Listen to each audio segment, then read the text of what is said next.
वतन की उल्फत दिल से निकलेगी न मर कर भी वतन की उल्फत मेरी मिट्टी से भी खुशबू आएगी।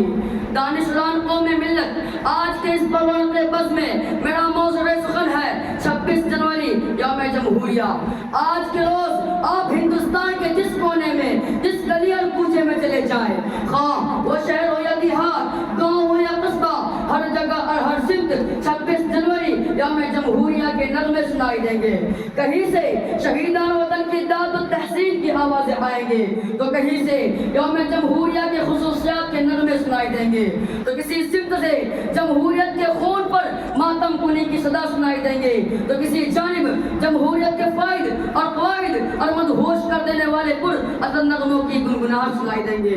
अब आपके दिल में ये सवाल पैदा होता होगा और ये ख्याल गर्दिश कर रहा होगा कि आखिर जमहूरियत किस चीज़ का नाम है और यौम जमहूरिया क्या है और यौम जमहूरिया का जश्न आज के दिन यानी 26 जनवरी को ही क्यों मनाया जाता है। हज़रात मुहतरम, मैं आप सबके सामने इन्हीं सवालात के जवाबात और इन्हीं ख्यालात का दफा करने के लिए स्टेज पर विराजमान हुआ हूँ। आज से कुछ सालों पहले हमारा प्यारा मुल्क हिंदुस्तान तन के गोरे और मन के काले यानी अंग्रेज का गुलाम था। पूरे मुल्क में अंग्रेजी निज़ाम चलता था। अंग्रेजी पार्लियामेंट ने सन 1935 को एक दस्तूरनामा तैयार किया और पूरे मुल्क में इसको नाफिज कर दिया। इसी दस्तूर के मुताबिक आज़ादी हिंद तक अमल होता रहा, लेकिन जब सन 1947 को हमारा प्यारा मुल्क हिंदुस्तान अंग्रेज सलीम के पंजे से आज़ाद हुआ और हमारे बुजुर्गों की ख्वाब की तकमील हुई और हमारे मुजाहिदीन वतन की बहने वाली खून की आग व रंग लाई, तब ये मुल्क आज़ाद मुल्कों में शुमार किया जाने लगा। और वो क़वानीन जो अब तक चले आ रहे थे वो चूँकि हिंदुस्तानी मुखालिफ थे और इसका अमल होना एक हिंदुस्तानी के लिए नामुमकिन और बात दिल्लत था। इसलिए ज़रूरत पड़ी इस बात की कि कुछ ऐसे क़वानीन व ज़वाबित बनाए जाए जो एक हिंदुस्तानी के लिए मुमकिन अमल और वाजिबुल इत्तिबा हो। चुनांचे इस सब की तकमील के लिए पार्लिमानी इंतखाब कराया गया और इस पार्लिमानी इंतखाब में तकरीबन 4.25 अरकान पार्लियामेंट मुंतखब किए गए, जिनमें से तकरीबन 35 मेंबरान पार्लियामेंट मुसलमान थे। उन 4.25 अरकान पार्लियामेंट ने आइन साजी और वाज़ेह क़वानीन के लिए 13 कमेटियां तश्कील दी। उन 13 कमेटियों ने अपने अपने मसौदात तैयार किए। बाद में एक साथ रुकनी कमेटी तश्कील दी गई जिसका सदर भीमराव बाबा साहेब अम्बेडकर को नामज़द किया। अम्बेडकर साहेब की सदर में इस कंपनी ने उन 13 कमेटियों के मसौदात का जायजा लिया और बहुत ही गौर व खौफ के बाद एक नया मसौदा तैयार किया और यह मसौदा 4 नवंबर सन 1947 को आइन बहतर तरमीम तनसीख और हिफ्ज़ इज़ाफ़ा के लिए आइन साज़ असम्बली में पेश हुआ। तरमीम तनसीख के लिए 2000 से ज़ायद दस्तावेज़ मौसूल हुए।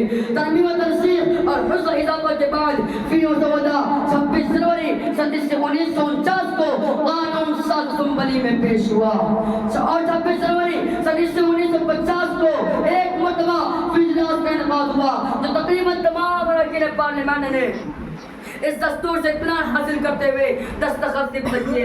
26 जनवरी सन 1950 को इस दस्तूर का निफाज करते हुए ये ऐलान कर दिया गया कि अब मुल्क में दस्तूर चलेगा। मुल्क के हर बाशिंदा को इस दस्तूर की पाबंदी करनी होगी। इस दस्तूर के तहत ये मुल्क जमहूरी मुल्क है और जमहूरी होने का मतलब यह है कि इस मुल्क के हर शहरी और बाशिंदा को बुनियादी हकूक़ दिए गए हैं। हर शख्स को अपने मजहब और रस्म व रिवाज के मुताबिक जिंदगी गुजारने की मुकम्मल आज़ादी है। इस मुल्क में रहने और खाने पीने की मुकम्मल आज़ादी है। इस मुल्क के हर बाशिंदे को हर एक चीज़ मुसावी और बराबरी का हक है। हमारा प्यारा मुल्क हिंदुस्तान दुनिया के तमाम जमहूरी मुल्क में सबसे बड़ा जमहूरी मुल्क है। फांसियों पे लटके हैं, गोलियां भी खाई है। फांसियों पे लटके हैं, गोलियां भी खाई है। सरजमी भारत को खून से सजाया है। हज़रात मुहतरम, मैं कलाम को मुख्तर करते हुए एक खास बात की तरफ तवज्जो दिलाकर अपनी जगह लेने की कोशिश करता हूँ। वो खास बात यह है कि जमहूरियत की अमल 4 स्तरों पर कायम है। नंबर 1 मुक़न्निना यानी पार्लियामेंट, नंबर 2 इंतज़ामिया यानी गवर्नमेंट, नंबर 3 अदलिया यानी सुप्रीम कोर्ट, नंबर 4 ज़राए इब्लाग यानी मीडिया। جمہوریتی قیام اور اس کی بقا میں یہ چار ستون اپنا اپنا کردار ادا کرتے ہیں اور ہر کردار اپنی جگہ اہمیت رکھتا ہے۔ دنیا میں جہاں کئی جمہوریت ہے وہاں یہ چار ستون اور ادارے معتدل طریقے پر اپنا کردار ادا کرتے ہیں۔ جہاں بھی ان میں سے کوئی ادارہ کمزور پڑتا ہے وہاں جمہوریت کمزور پڑ جاتی ہے۔ اب ہمیں یہ دیکھنا ہے کہ ہمارا جمہوری ملک ہندوستان کے یہ چار ستون اور ادارے اپنا کام صحیح سے انجام دے رہے ہیں نہیں، سرکار اپنی ذمہ داری نبھا رہی ہے نہیں، سرکار اپنی ذمہ داری نبھا رہی ہے نہیں، عدلیہ اپنے فرض مرتبہ ادا کر رہا ہے نہیں، اراکین پارلیمنٹ ہمارے ملک کی ترقی کے فکر میں ہے نہیں، اور آخری بات یہ ہے کہ میڈیا اپنی منصب کا خیال کرتے ہوئے اپنی ذمہ داری نبھا رہا ہے نہیں، میڈیا عوام تک صحیح خبر پہنچا رہا نہیں۔ اگر یہ چار ستون مضبوط ہیں اور اپنے فرض انجام دے رہے ہیں تو سمجھے کہ ملک کی جمہوریت محفوظ اور مضبوط ہے، ورنہ زوال کا مقدر بن چکا ہے۔ میں ان چند باتوں پر اپنی تقریر کو ایک شعر کے ذریعے ختم کرنا چاہتا ہوں۔ نہ پوچھو زمانے کو کیا ہماری کہانی ہے، نہ پوچھو زمانے کو کیا ہماری کہانی ہے، ہماری پہچان تو صرف یہ ہے کہ ہم ہندوستانی ہیں۔ وآخر دعوانا الحمدللہ رب العالمین۔ السلام علیکم ورحمۃ اللہ وبرکاتہ۔